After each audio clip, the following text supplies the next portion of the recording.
Hello આલ્કેનમાં CX બંધ જે છે એ ધ્રુવીય છે. કઈ રીતે?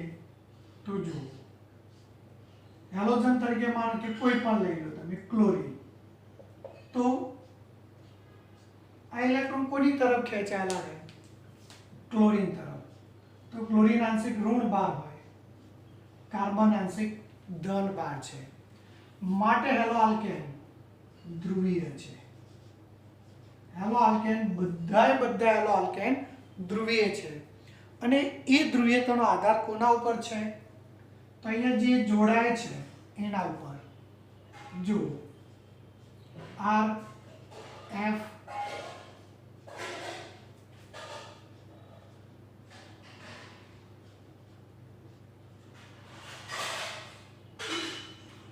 આ રીતે એના બંધ તમને જોવા મળશે.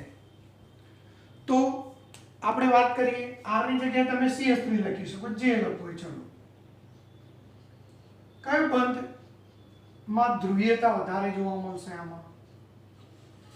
તો ફ્લોરિનમાં. કેમ? તો એની વિદ્યુત ઋણતા વધારે હોય, માટે એમાં ધ્રુવીયતા વધારે આવશે. તો આ ધ્રુવીયતાનો આધાર છે. કયો બંધ વધારે મજબૂત હોય? ચારમાંથી કયો બંધ વધારે મજબૂત હોય? તો જેટલો, જો અહીંયા આ કાર્બન છે અને આ ફ્લોરિન છે, આ એમના વચ્ચેનું અંતર છે. અહીંયા કાર્બન છે અને આ આયોડિન છે, આ એમના વચ્ચેનું અંતર છે. જો તો આ અંતર નાનું હોય, આ અંતર વધારે હોય. અંતર મતલબ બંધ લંબાઈ.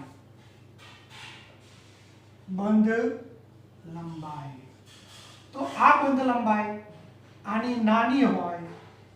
જેમ જેમ જતા જાઓ એમ પરમાણુનું કદ વધતું જાય, એમ બંધ લંબાઈ પણ વધતી જાય. અને બંધ લંબાઈ જેમ વધારે હોય, એટલે પૂછો આમાંથી કયું બંધ જલ્દી તૂટે? ચારમાંથી. તો આ બંધ જલ્દી તૂટે, કારણ કે આની બંધ એન્થાલ્પી ઓછી હોય, એટલે કે બંધને તોડવા માટે ઓછી ઊર્જા આપવી પડે. આ ટૂંકો બંધ છે. ટૂંકો બંધ છે એનો મતલબ બંધ મજબૂત છે, તો બંધ તોડવા માટે વધારે ઊર્જા આપવી પડે, તો આની બંધ એન્થાલ્પી વધારે હોય. તો આ ધ્રુવીયતાના આધારે જોયું. હવે તમે કોઈ પ્રક્રિયા સમજવી હોય તો આમાંથી કોણ ઝડપથી પ્રક્રિયા આપતું હશે? તો આ ઝડપથી પ્રક્રિયા આપતો હશે, કારણ કે જેટલો બંધ જલ્દી તૂટે એટલી પ્રક્રિયા ઝડપથી આપે. આની બંધ એન્થાલ્પી વધારે છે એટલે બંધ જલ્દી તૂટતો નથી. તો આ બંધની ધ્રુવીય છે. ધ્રુવીયતાની પ્રબળતાનો ક્રમ પણ આપણે જોઈ ગયા. હવે આપણે અહીંયા ટોપિકની શરૂઆત કરીશું. પહેલો આપણે ટોપિક જે જોવાનો હતો કે એના નામ, IUPAC નામકરણ અને પ્રકાર. હવે આપણે હેલો આલ્કેનની બનાવટ જોવાની છે.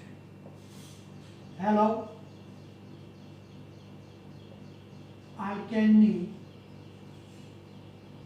બનાવટ. પહેલા આલ્કેનની બનાવટ પહેલી જોઈશું આપણે આલ્કોહોલમાંથી. શામાંથી જોઈશું? આલ્કોહોલ.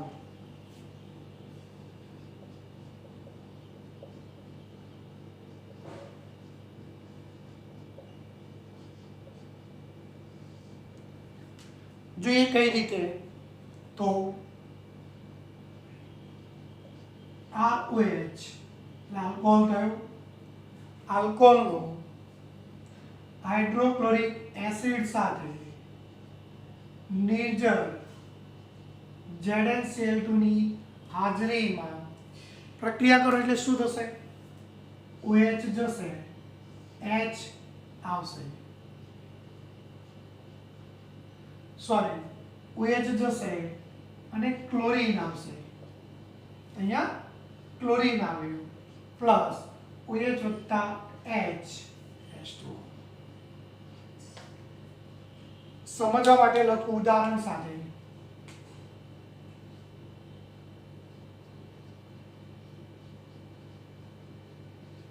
આનું નામ છે ઇથેનોલ.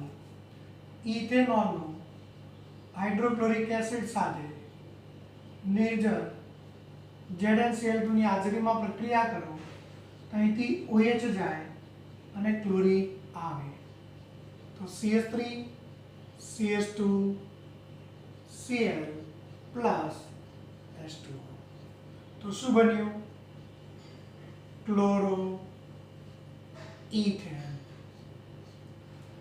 તો આ રીતે આપણે આલ્કોહોલમાંથી હેલો આલ્કેન બનાવી શકાય. પણ ક્લોરીન બનાવવા માટે કોઈ પ્રશ્ન નથી, ધ્યાન રાખજો. હવે આ પ્રક્રિયાને લ્યુકાસ કસોટી તરીકે પણ ઓળખાવી છે. લ્યુકાસ કસોટી. લ્યુકાસ કસોટી શાના માટે હોય? તો આલ્કોહોલની પરખ માટે હોય. આ પ્રાથમિક આલ્કોહોલ છે, જુઓ આમ દોરો તને દ્વિતીયક આલ્કોહોલ કે પહેલાની જેમ જ OH જેની સાથે જોડાયેલ છે એની સાથે બે જોડાયેલા છે, જો ને બે જોડાયેલા હોય તો એને દ્વિતીયક કહેવાય. તો કે છે કે પ્રાથમિક આલ્કોહોલ ધીમેથી પ્રક્રિયા આપશે, દ્વિતીયક આલ્કોહોલ થોડી ઝડપથી પ્રક્રિયા આપશે અને તૃતીયક આલ્કોહોલ લેશો તો એ ખૂબ જ ઝડપથી પ્રક્રિયા આપશે, એટલે કે ત્વરિત આપશે. સમજી લેજો. પ્રાથમિક ધીમેથી, દ્વિતીયક થોડી ઝડપથી, એટલે કે આલ્કોહોલની પરખ માટે લ્યુકાસ કસોટી વપરાય. જો આલ્કોહોલમાં લ્યુકાસ કસોટી કરો અને તરત જ તૈલી બિંદુ આપે, તૈલી બિંદુ એટલે તરત જ આપે, તૈલી બિંદુ આપે એનો મતલબ પ્રક્રિયા કરે છે, તરત જ પ્રક્રિયા કરે તો એનો મતલબ શું થશે? OH જશે, ક્લોરીન આવશે અને આ તૈલી બિંદુ જેવો હોય. તો તરત જ આપે તો તૃતીયક આલ્કોહોલ કહેવાય, થોડાક સમય પછી આપે તો દ્વિતીયક આલ્કોહોલ કહેવાય. કાં તો ન આપી, કાં તો ઊંચા તાપમાને આપે, કાં તો વધારે સમય લાગે તો એ પ્રાથમિક આલ્કોહોલ છે. એટલે આ કસોટીને લ્યુકાસ કસોટી તરીકે પણ ઓળખવામાં આવે છે. અહીંયા ઉલ્લેખ કર્યો નથી પણ તમારે ધ્યાન રાખવાનું છે. ત્યારબાદ આપણે આ તો ક્લોરીન લાવ્યા, બ્રોમિન લાવવું હોય તો શું કરવું? ધ્યાન રાખજો. તો બ્રોમિન લાવવા માટે અહીંયા HCl નાખ્યું તો બ્રોમિન લાવવા માટે HBr નાખવો પડે, પણ HBr 48% વાળો લેવો પડે, ધ્યાન રાખજો. અને જો આયોડીન લાવવો હોય તો HI નાખી શકતા નથી, HI સાથે પ્રક્રિયા કરાવી શકતા નથી, એને બદલે KI સાથે પ્રક્રિયા કરાવવી પડે. કોની સાથે? KI. અને KI સાથે પ્રક્રિયા કરો, KI અથવા NaI સાથે.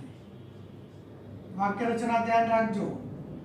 પણ સાથે ઓર્થો ફોસ્ફોરિક એસિડ 95% લેવું પડે, 95% ઓર્થો ફોસ્ફોરિક એસિડ લેવું પડે.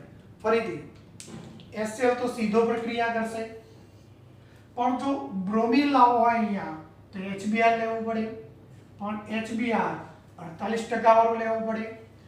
ક્લોરીનની જગ્યાએ આયોડીન લેવો હોય તો HI વાપરી શકતા નથી, એને બદલે કાં તો KI અથવા NaI લેવા પડે અને સાથે 95% ઓર્થો ફોસ્ફોરિક એસિડ લેવો પડે તો જ અહીંયા ક્લોરીનની જગ્યાએ આયોડીન આવશે.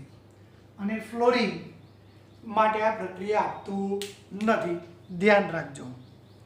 અને આ પ્રક્રિયાનો ક્રમ આપણે પણ જોઈ ગયા. તૃતીયક આલ્કોહોલ ઝડપથી આપે, દ્વિતીયક ધીમેથી આપે, પ્રાથમિક આલ્કોહોલ એના કરતાં પણ ધીમેથી પ્રક્રિયા આપે છે. તો આ થયું આલ્કોહોલની પહેલી બનાવટ. હવે ધ્યાન રાખજો, આપણા જોડે આલ્કોહોલ માટેની બીજી પ્રક્રિયા પણ જોવાની છે. આ number 1. Number 2, આલ્કોહોલનો NaBr sodium bromide H2SO4 સાથે પ્રક્રિયા કરાવો તો કઈ રીતે થશે? અહીંથી પહેલા જેમ જ OH જાય, બ્રોમિન આવે, થઈ ગયું એલાઇન. વાક્ય રચના ધ્યાન રાખજો. અને અહીંથી H જશે, H, OH વત્તા H, H2O બનશે. હવે Na અહીંયા જાય તો Na, હાઇડ્રોજન ગયો તો હવે હાઇડ્રોજન કેટલા રહેશે? 1, HSO4, NaHSO4. તો આ રીતે બીજી બનાવટ છે. વાક્ય રચના ધ્યાન રાખજો. આલ્કોહોલ પણ આમાં તમારે સમજવાનો પ્રયત્ન કરવાનો છે. હવે આનું ઉદાહરણ લખવું હોય તો આની જેમ જ CH3OH પણ લખી શકો. CH3OH લેશો, R ની જગ્યાએ CH3 લીધું કહેવાય, તો અહીંયા શું બનશે? CH3Br બનશે. આ ડિફરન્ટ છે. ચલો ત્યારબાદ PCl3 સાથે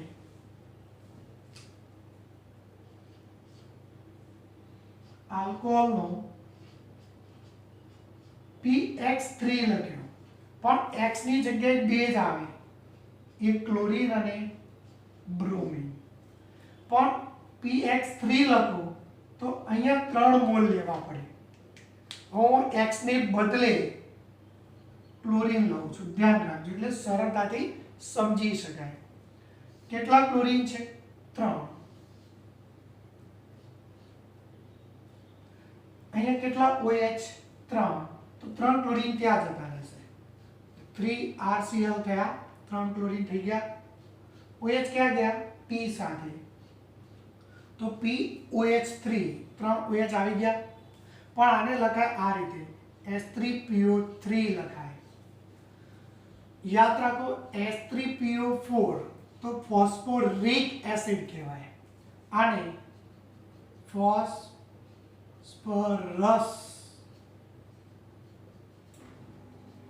એસિડ કહેવાય. ચલો ખ્યાલ આવી ગયો. એટલે અહીંયા કાં તો PCl3 પ્રક્રિયા આપશે અથવા PBr3 પ્રક્રિયા આપશે. ચોથું જોઈએ, આલ્કોહોલને PCl5 સાથે. PCl5 જો PCl5 માં થશે શું? અહીંથી OH જશે. વાક્ય રચના ધ્યાન રાખજો, અથવા આ રીતે સમજીએ. અહીંયા 5 ક્લોરીન છે, એમાંથી 2 ક્લોરીન જાય. 2 ક્લોરીનમાંથી એક R સાથે જાય, બીજો ક્લોરીન H સાથે જાય. શું બન્યું? RCl plus HCl. અહીંયા વધે શું? PCl5 વધ્યો. 2 ક્લોરીન ગયા, જો 3 વધ્યા. આ ઓક્સિજન એના જોડે આવશે તો POCl3. આનું નામ છે ફોસ્ફરસ ઓક્સીક્લોરાઇડ. શું બનશે? Phosphorus oxychloride. હવે જોઈએ પાંચમું, આલ્કોહોલનો થાયોનિલ ક્લોરાઇડ સાથે, SOCl2 સાથે, થાયોનિલ ક્લોરાઇડ સાથે. આની જેમ 2 ક્લોરીન એક R સાથે જશે, એક H સાથે જશે. RCl plus HCl. ઓક્સિજન છે એ SO સાથે આવશે. SO સાથે આવે તો શું બને? SO2. તો આ રીતે તમે સંયોજનો આલ્કાઇલ હેલાઇડ બનાવી શકાય. આ પાસ થઈ. છઠ્ઠી છે આલ્કોહોલનો ડાયહેલોજન સાથે લાલ ફોસ્ફરસની હાજરીમાં OH જાય અને હેલોજન આવશે. આની આખી પ્રક્રિયા અહીંયા આપી નથી એટલે તમારે આટલી જ યાદ રાખવાની છે. ટોટલ 6 થઈ. એક નેચર ZnCl2 વાળી, બીજું સલ્ફ્યુરિક એસિડ વાળી, ત્રીજી PCl3 સાથે, PCl5 સાથે, થાયોનિલ ક્લોરાઇડ સાથે અને લાલ ફોસ્ફરસ સાથે. એમ 6 યાદ હોવી જોઈએ મગજમાં. એમાં સૌથી અગત્યની પદ્ધતિ કઈ છે બોલો? તો થાયોનિલ ક્લોરાઇડ વાળી. કેમ થાયોનિલ ક્લોરાઇડ? તો HCl પણ બાષ્પ સ્વરૂપે સરળતાથી દૂર થાય છે, SO2 પણ બાષ્પ સ્વરૂપે સરળતાથી દૂર થાય છે. એટલે જે હેલો આલ્કેન મળ્યો તમને એ હેલો આલ્કેન સરળતાથી શુદ્ધિકરણ કરી શકાય. એટલા માટે આ પદ્ધતિ વધુ ઉપયોગમાં લેવાય છે. ચલો ધ્યાન રાખવાનું છે. જોઈ લો એકવાર. આ 6 બનાવટ ફરીથી નિર્જર ZnCl2 વાળી, HCl plus ZnCl2, NaBr plus H2SO4, PCl3, PCl5, thionyl chloride અને લાલ ફોસ્ફરસ. પણ આ જે 6 બનાવટ જોઈ હેલો આલ્કેન ની જોઈ. આ પદ્ધતિ દ્વારા હેલો એરીન બનાવી શકતા નથી. ફિનોલમાંથી ક્લોરોબેન્ઝીન સરળતાથી બનાવી શકતા નથી બનાવી શકતા એવું નથી, પણ બનાવવું મુશ્કેલ છે કારણ કે આ બંધ જલ્દી તૂટતો નથી અને આ તૂટે નહીં ત્યાં સુધી હેલોજન આવે નહીં અને હેલોજન ન આવે તો આ પ્રક્રિયા ઝડપથી બનતી નથી. એટલે આ બનાવટ હેલો આલ્કેનની છે, હેલો એરીનની નહીં. તમારે મગજમાં યાદ રાખવાનું. હવે જોઈએ નંબર 2 હેલો આલ્કેનમાંથી. શામાંથી જોઈશું? આલ્કેનમાંથી.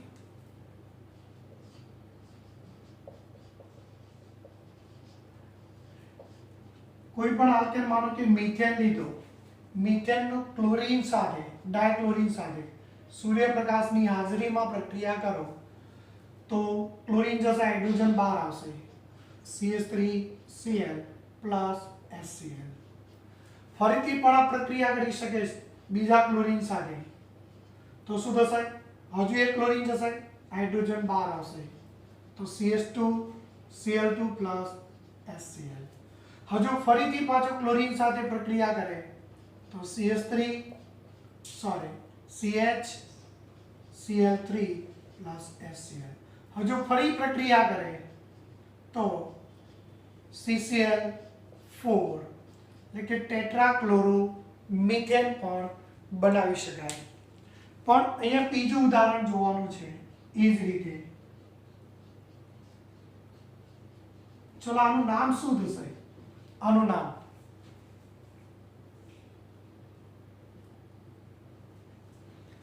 અને આનું ક્લોરિનેશન કરો સૂર્યપ્રકાશની હાજરીમાં તો શું થશે? અહીંથી પણ હાઇડ્રોજન જાય તો શું થાય? તો અહીંથી જાય તો CH2Cl આમ બને. અહીંથી જાય કે અહીંથી જાય એક જ કહેવાય. જો અહીંથી જાય કે અહીંથી જાય આ જ મળે, અહીંથી જાય કે અહીંથી જાય એક સરખી નીપજ મળશે. CH3 અહીંથી જાય છે ચલો તો CH3Cl થઈ ગયો. તો અહીંયા પોલી હેલાઇડ પણ મળશે તમને. વાક્ય રચના ધ્યાન રાખજો. એક કરતા વધારે મિશ્ર હેલાઇડ મળશે. આને 1 ક્લોરો બ્યુટેન કહેવાય, આને 2 ક્લોરો બ્યુટેન કહેવાય. તો આ વાત કરી આપણે આલ્કેનમાંથી. પણ કાં તો ગરમ કરવું પડે કાં તો સૂર્યપ્રકાશની હાજરીમાં પ્રક્રિયા કરાવવી પડે. એટલે ધ્યાન રાખજો, કારણ કે ગરમી આપશો તો જ આ બંધ તૂટે અને આ સરળતાથી શું થાય, જોડાય. હવે જોઈએ આલ્કીનમાંથી. ત્રીજું છે આલ્કીનમાંથી.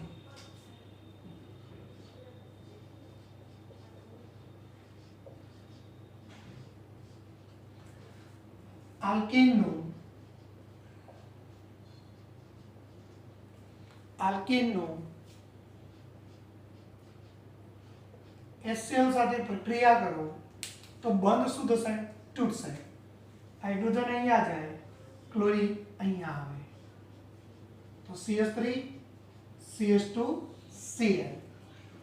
આ આલ્કીનમાંથી થયું. ઇથીનમાંથી ક્લોરોઇથીન. પણ આને તમારે સમજવાનું છે.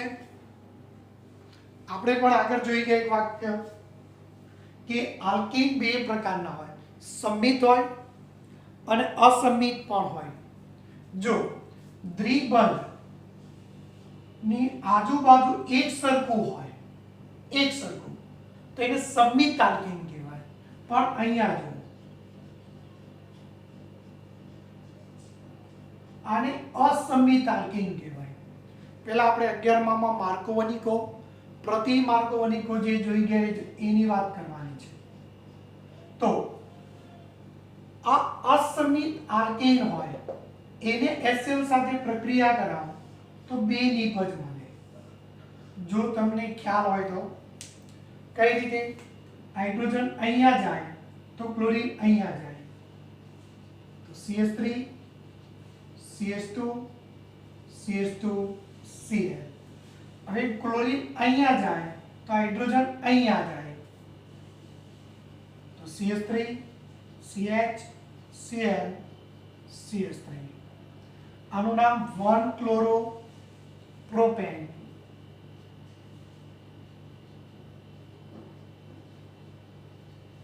અને 2-ક્લોરો-પ્રોપેન.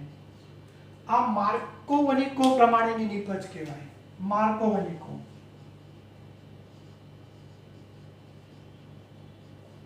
જો તમને ખ્યાલ હોય તો એમાં કહે છે કે આ મુખ્ય નિપજ મળે, આ ગૌણ નિપજ મળે. એટલે માર્કોવનિકોનો નિયમ શું હતો કે આલ્કીનની યોગશીલ પ્રક્રિયામાં, યોગશીલ એટલે ભેગા કરવા, યોગશીલ પ્રક્રિયામાં વિદ્યુત ઋણમય તત્વ ઓછા આ દ્વિબંધમાં આ પણ કાર્બન છે ને અહીંયા કાર્બન છે, અહીંયા બે હાઇડ્રોજન છે ને અહીંયા એક હાઇડ્રોજન છે. એટલે કે વિદ્યુત ઋણમય તત્વ ઓછા હાઇડ્રોજન ધરાવતા કાર્બન સાથે જોડાય, ઓછા હાઇડ્રોજન ધરાવતા કાર્બન સાથે જોડાય એ મુખ્ય નિપજ આપશે. ફરીથી, આલ્કીનની યોગશીલ પ્રક્રિયામાં વિદ્યુત ઋણમય તત્વ ઓછા હાઇડ્રોજન ધરાવતા કાર્બન સાથે જોડાય છે અને મુખ્ય નિપજ બનાવે છે. પણ માર્કોવનિકો સાથે સાથે આ માર્કોવનિકો હતો અને સાથે પ્રતિ માર્કોવનિકો પણ હતો. પણ પ્રતિ માર્કોવનિકોમાં પેરોક્સાઇડ ઉદ્દીપક લેતા હતા, પેરોક્સાઇડ. હવે જો પેરોક્સાઇડ ઉદ્દીપક હોય તો પ્રતિ માર્કોવનિકો. આની અંદર જ જો પેરોક્સાઇડ નાખી દેવામાં આવે તો, પેરોક્સાઇડ ઉદ્દીપક નાખવામાં આવે તો આ મુખ્ય નિપજ મળશે અને આ ગૌણ નિપજ મળશે. ધ્યાન રાખજો, પેરોક્સાઇડ નાખો તો માર્કોવનિકો કરતા ઉલટી પ્રતિ માર્કોવનિકોનો નિપજ મળશે. પેરોક્સાઇડ ના નાખ્યો હોય તો માર્કોવનિકો. માર્કોવનિકોમાં શું હતું, હેલોજન ઓછા હાઇડ્રોજન ધરાવતા કાર્બન સાથે જોડાય. એટલે પેરોક્સાઇડ નાખો તો ઉલટી, તો હેલોજન વધારે હાઇડ્રોજન ધરાવતા કાર્બન સાથે જોડાય એ મુખ્ય નિપજ મળશે. એટલે તમારે ધ્યાન રાખવાનો છે. તો આ તે આલ્કેનમાંથી. આલ્કેનમાં બે પ્રકાર, માર્કોનિકો અને પ્રતિમાર્કોનિકો. પ્રતિમાર્કોનિકો હોય તો પેરોક્સાઇડ ઉદ્દીપક લખ્યો હોય, માર્કોનિકોમાં પેરોક્સાઇડ ઉદ્દીપક લખેલો હોતો નથી. ચોથી જોઈએ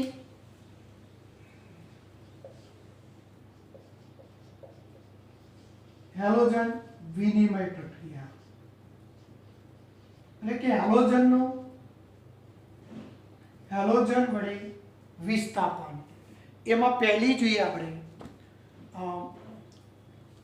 એના પ્રકાર છે, ધ્યાન રાખજો.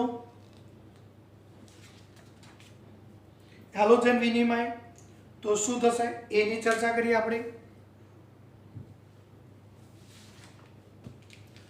તો એના પ્રકાર આપણે પહેલા જોઈ લઈએ આપણે.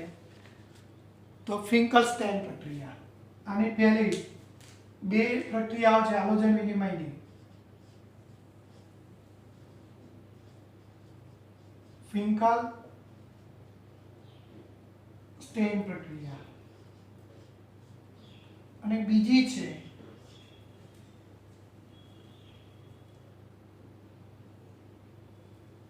એમાં ધ્યાન રાખવાનું છે શ્વાર્ટ્ઝ પ્રક્રિયા.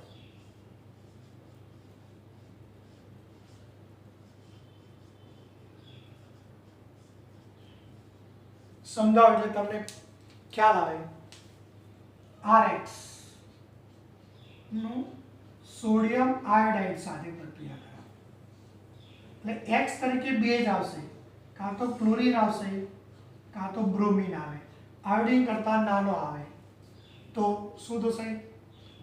Ri આયોડો મળશે પ્લસ NaX. વાક્ય ધ્યાન રાખજો ફરીથી એકવાર.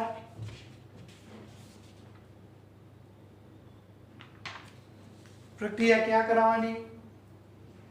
શુષ્ક એસીટોનમાં.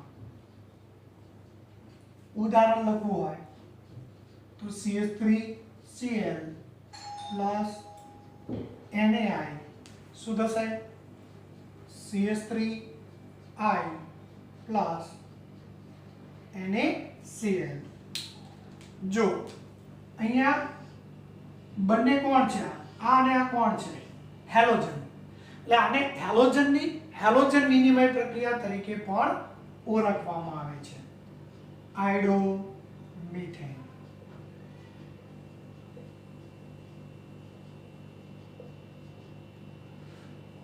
શ્વાર્ટ્ઝ પ્રક્રિયા પણ એ જ ટાઈપની છે, પણ જેમ અહીંયા આયોડિન આવે છે ત્યાં અહીંયા ફ્લોરિન આવશે. જોઈ લો CH3Br નો AgF સાથે કરો, Hg2F2 સાથે કરો, SbCO2 સાથે કરાવો. ગમે તે લઈ શકો ઉદ્દીપક, આ પ્રક્રિયા કોઈ પણ લઈ શકાય. અને SbF3 સાથે કરાવો. આ ચારમાંથી કોઈ પણ લઈ શકાય, પણ એમાં અત્યારે આપણે AgF લઈશું. AgF સાથે શુષ્ક એસીટોનમાં, શબ્દ ધ્યાન રાખજો, શુષ્ક એટલે પાણી વગરનો, શુષ્ક એસીટોનમાં પ્રક્રિયા કરો એટલે ફ્લોરિન અહીંયા જાય એટલે CH3F plus AgBr fluoro methane.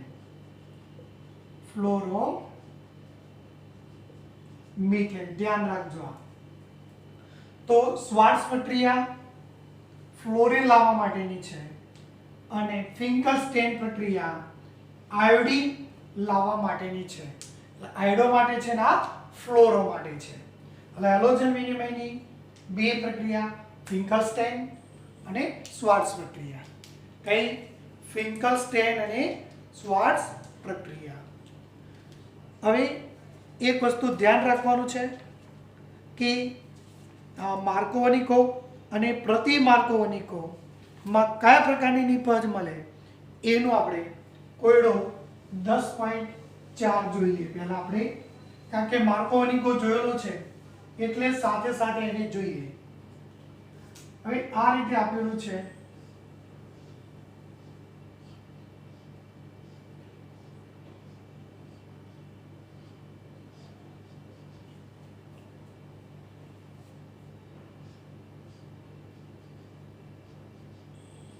હવે HBr સાથે પ્રક્રિયા કરાવો. કોની સાથે? HBr સાથે. એકલો HBr એટલે માર્કોવનિકો. યાદ કરો.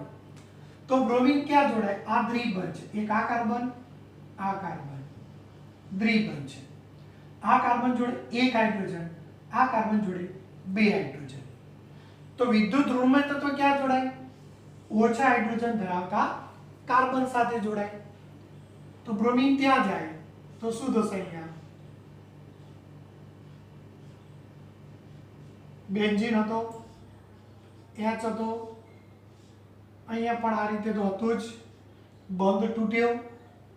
અહીંયા બ્રોમિન આવે તો અહીંયા હાઇડ્રોજન આવે. જો આ જ પ્રક્રિયામાં પેરોક્સાઇડ શબ્દ લખ્યો હોત તો પેરોક્સાઇડ, તો પ્રતિ માર્કોવનિકો થઈ જાય.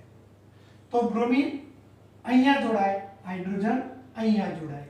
પણ ધ્યાન રાખજો પેરોક્સાઇડ લખ્યો નથી એટલે માર્કોવનિકોનો નિયમ આવશે. હવે બીજું છે આ ટાઈપનું જ.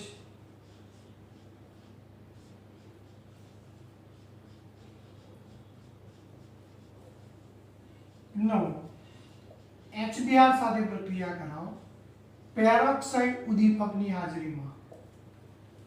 તો શું થશે? હવે પેરોક્સાઇડ ઉદ્દીપકની હાજરીમાં તો બ્રોમિન ક્યાં જાય? પેરોક્સાઇડમાં ઉલટું. અહીંયા કેવું હતું? ઓછા હાઇડ્રોજન ધરાવતા ઘટક સાથે જાય. તો અહીંયા બ્રોમિન વધુ હાઇડ્રોજન ધરાવતા ઘટક સાથે જશે. તો હાઇડ્રોજન અહીંયા જશે. તો શું બનશે? Benzene, CH2, CH2, CH2, Br. તો આ જે નિપજ મળી એ પ્રતિ માર્કોવનિકો પ્રમાણે મળી. એટલે આ થોડું તમારે ધ્યાન રાખવાનું છે અને સમજવાનો પ્રયત્ન કરવાનો છે કે માર્કોવનિકોની નિપજ ક્યારે મળે અને પ્રતિ માર્કોવનિકોની નિપજ ક્યારે મળશે એ તમારે ધ્યાન રાખવાનું છે.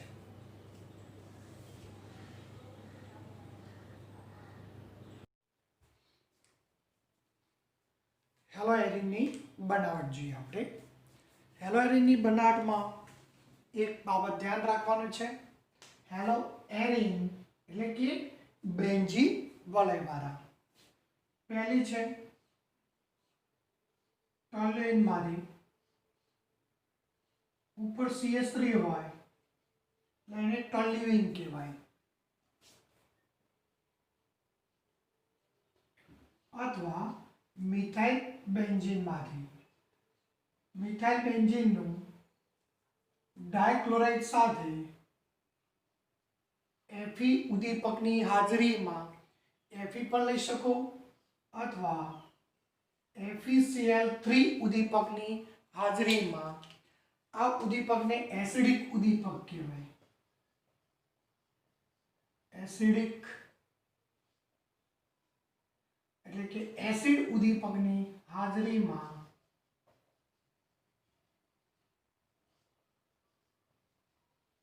આ એસિડ ઉદ્દીપક છે એક પ્રકારના. યાદ રાખજો ફરીથી ટોલ્યુઈનનું ડાયલાઇડ સાથે Fe અથવા FeCl3 એસિડ ઉદ્દીપકની હાજરીમાં પ્રક્રિયા કરો તો આપણને નિપજમાં અહીંયા હેલોજન જોડાય ઓર્થો ઉપર અથવા પેરા ઉપર જોડાય. બે પ્રકારની નિપજ મળે. કેમ? કારણ કે CH3 એ ઓર્થો પેરા નિર્દેશક અસર છે કે એના કારણે દાખલ થતો સમૂહ ક્યાં જશે? કાં તો ઓર્થોમાં જાય કાં તો પેરામાં જાય. આ પ્રક્રિયા બે માટે શક્ય છે, ક્લોરીન અને બ્રોમિન માટે. ધ્યાન રાખજો ક્લોરીન અને બ્રોમિન માટે જ શક્ય છે, પરંતુ આયોડિન સાથે પ્રક્રિયા કરવાથી આયોડિન સાથે હકીકતમાં થશે શું, અહીંથી H જાય, X અહીંયા જાય અને HX છૂટો પડે, ધ્યાન રાખજો. પણ આ પ્રક્રિયા આયોડિન માટે કરવામાં આવે તો જે HI બને છે આ પ્રક્રિયા પ્રતિવર્તી હોય છે. આ પ્રક્રિયા પ્રતિવર્તી હોય છે માટે HI નું ઓક્સિડેશન માટે HI ના ઓક્સિડેશન માટે ઓક્સિડેશન કરતા ઉમેરવામાં આવે છે. આયોડિન સાથે પ્રક્રિયા કરતા પ્રક્રિયા પ્રતિવર્તી સ્વભાવ હોવાના કારણે HI નું ઓક્સિડેશન થાય, એટલા માટે એની અંદર પ્રબળ ઓક્સિડેશન કરતા એટલે કે HNO3 અથવા HiO4 પ્રબળ ઓક્સિડેશન કરતા લેવા પડે. ફરીથી જો I2 સાથે પ્રક્રિયા કરશો તો HI બનશે, પણ HI જે અહીંયા HX બન્યો અને અહીંયા આયોડિન આવશે, પણ આ પ્રક્રિયા પ્રતિવર્તી છે અને પ્રતિવર્તી વધારે હોવાના કારણે આ નિપજ વધુ મળતી નથી.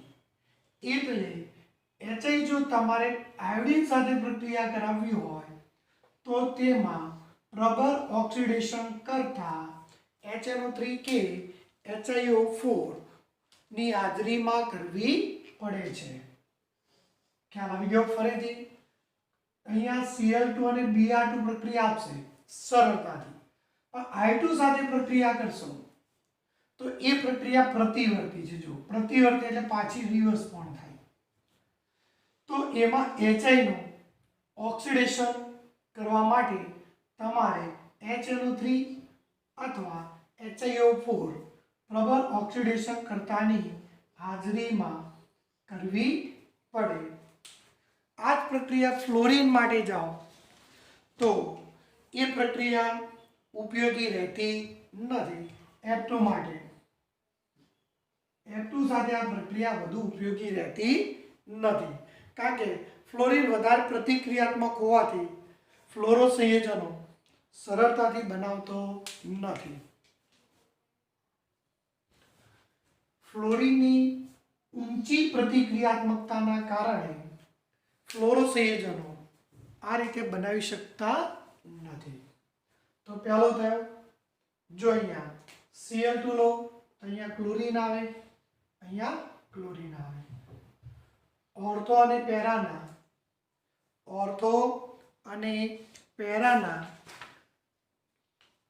ગલન બિંદુમાં તફાવત હોવાના કારણે ઓર્થો અને પેરામાં ગલન બિંદુનો તફાવત વધુ હોવાના કારણે એમને સરળતાથી અલગ પાડી શકાય છે. ફરી ધ્યાન રાખજો, ટોલ્યુએન ડાયહાઇડ સાથે પ્રક્રિયા કરવાથી ઓર્થો અને પેરા નિપજ મળશે. આનું નામ લખવું હોય તો ઓર્થોક્લોરો ટોલ્યુએન, પેરાક્લોરો ટોલ્યુએન. પણ ગલન બિંદુમાં તફાવત વધુ હોવાના કારણે એમને સરળતાથી અલગ પાડી શકાય છે. હવે નંબર 2 જોઈએ. આ ટોલ્યુએનમાંથી જોઈ ગયા. હવે જોઈએ આપણે નંબર 2 એમાઇન સંયોજનોમાંથી, એટલે કે એનિલીનમાંથી. નંબર 2 એનિલીનમાંથી.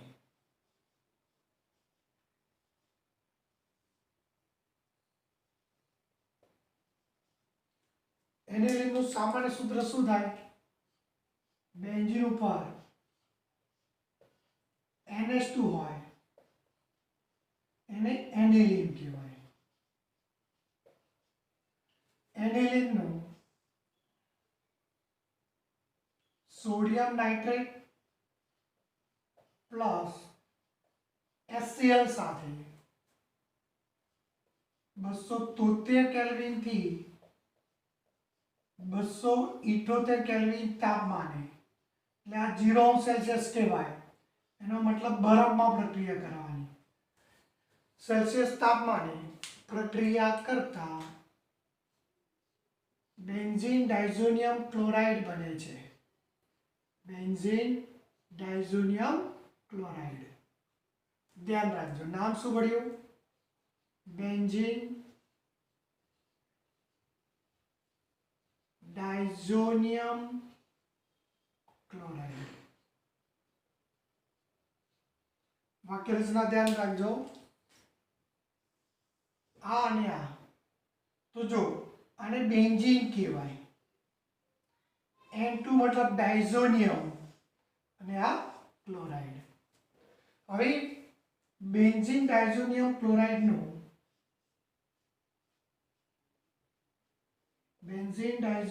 ક્લોરાઇડનું